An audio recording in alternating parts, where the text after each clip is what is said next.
My favorite job in the whole world was being a beat officer. Going daily to people's homes when they need you. And when you're that comfortable with what you're doing and that satisfied, you don't want to make waves. You don't want to change anything. I've dedicated 27 years to this work as a volunteer, and my wife can tell you, we have nothing. I would love to have a home. I don't. I live in an old 1977 mobile home, single wide.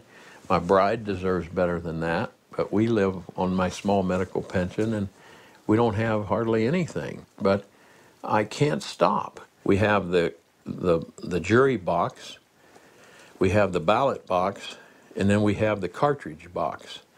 We still have our guns. It might come to violence. I pray not, you know, but we're not going to be slaves. I'm not going to see my 9 grandchildren be slaves.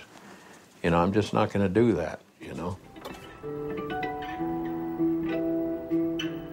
There's never been an American war, small or large, in which access has been so limited. The so-called war on terrorism has created a climate of effective censorship in a land claiming to be the home of free speech. May it have been an inside job? Might these people have gotten help from the inside? Now there's a lot more evidence that suggests it's almost certainly the case. Loose Change Final Cut is a 9/11 truth documentary questioning the official government story of 9/11. I've seen it probably 50 times now. I watch it all the time whenever I get time. I'm not on a spiritual quest for the truth, you know. In a sense I am, but it's not a spiritually driven thing, I don't think. It gets kind of confusing. I got it down in my head, though. That's my boat, and the other 2 boats are my boss's, and they have another boat. You can see the roof of their house way over there. I was originally one of the carpenters that helped build the house. When we got done building the house, you know, they offered me a job to stay on as a caretaker, so, you know, it was either go back to Orlando and sit in traffic all day, live out on an island, and take a boat to work. Attention all citizens! We are giving away free DVDs that proves the official government story of 9/11 is a lie and a cover-up. I encourage each and every one of you to take a free DVD home, watch it, and decide for yourself. This is more important than how much Britney Spears' hair sold for on eBay, Dancing with the Stars, or who's going to be America's next idol. Sure can, ma'am. Thank you. I work construction. I've seen controlled demolition. One second. Building 7 was a 47-story building. And it was damaged because I watched it live. And it fell in 6.5 seconds. Free fall speed. I watched it. I saw it. I heard no explosions. When there's a controlled demolition. There's eyewitness reports of you, sir. I watched it on TV You're live. misinformed. You're misinformed. I didn't see it on TV. Watch this DVD. I didn't see it live. Don't watch this DVD and listen to the eyewitness testimony about explosions going off before the first plane even hit. Can you name me another building that's fallen from fire like that, too, by the way? Any in the world, anywhere? I don't know any other. Because there is. I don't know.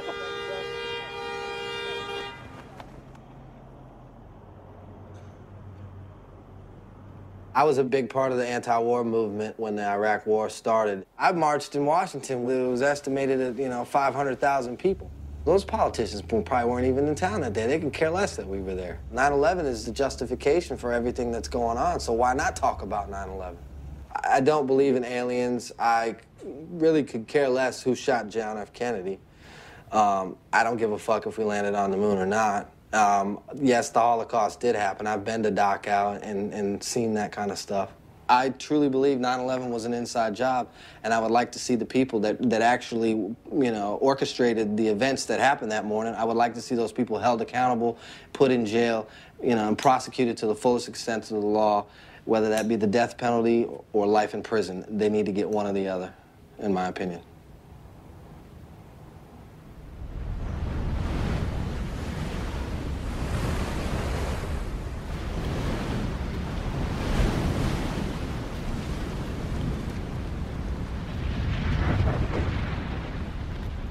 They were told to go to the convention center. They did. And what I saw there, I've never seen in this country. I saw 2 gentlemen die in front of me. They were just covered up in their wheelchair.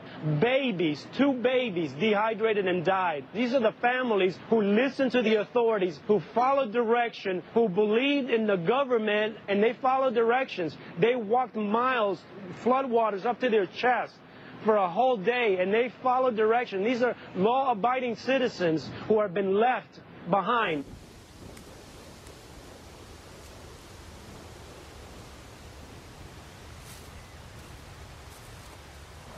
Katrina woke me up, and I was living in Northwest Arkansas, 18 hours from here. And God had an impact on my life by sending me here and letting me see this. When I got here, there was debris on both sides of the road, like a snowplow, if you can picture a snowplow, coming down the road, and on both sides of the road was debris, chest high, like the snowplow just plowed it over.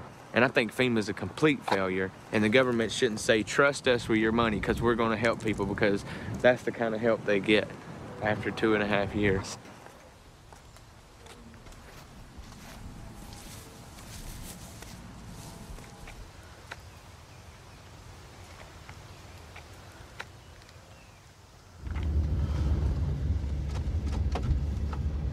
You got it. We feed about 500-600 meals a day out of here right now for all the volunteers that come down here to help out their fellow American citizens so that FEMA don't have to, because Lord knows they don't know what the hell they're doing. Digging ditches and doing ditches. I can't think of anything I hate worse besides liars, which we'll get into that later.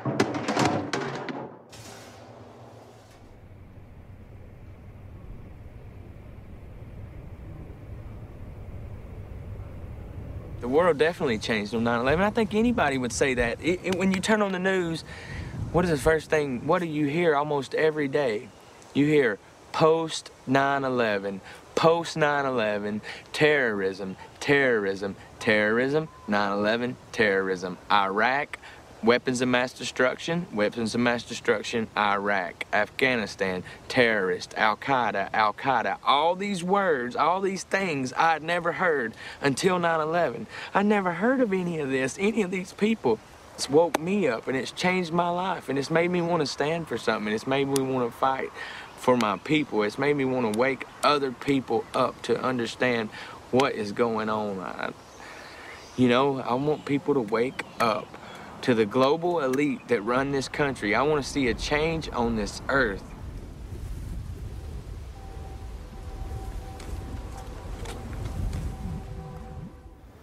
I mean, you have made a significant commitment, a lifelong commitment to this. Do you remember a moment when you decided to devote your life to this? I mean, was there like was it filmmaking that brought you to it? What brought you? No,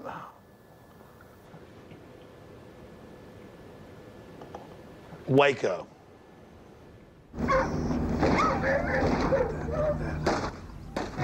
Okay, when's that?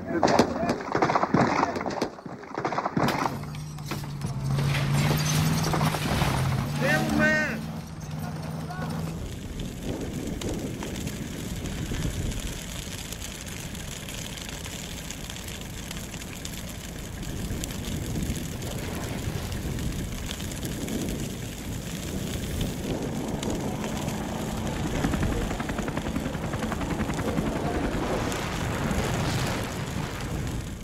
These people are murderers. I'm sick and tired of hearing your lies when you machine gunned a bunch of men, women, and children. You got a big problem, buddy. You sit over here. I'm not afraid of you guys. I'm a law-abiding citizen, and I'm sick of it. You sit over here and you talk about how the children huddled in the corner and how the ammunition that they had is what killed them, all the rest of your garbage. You ought to be ashamed of yourself. You don't stand up for the Constitution. You stand for zip, not a zero. You have no calm of plumb. It's false, my friend. Let me tell you, a lot of people are writing down your names. You can follow people around. You can harass people. You can back up your bankster buddies. But a revolution of peaceful information is coming, and when it comes time, you people are going to be brought to punishment. If you see somebody when you're out with your cameras who you'd like to ask questions, they're public servants, now officials and authorities, and we're civilians, all this military terminology, but they should talk to you, and they should be asked questions, and that's what old muckraking reporters 175, even 50 years ago did, is they chased them down. Hey, I got a question. Hey, I want to know about this. We need that again. Congressman Doggett, My name is Alex Jones. I'm here to ask you about the Council on Foreign Relations. Sir, shouldn't we abolish the Federal Reserve and the CFR? That's the real reality that none of you will talk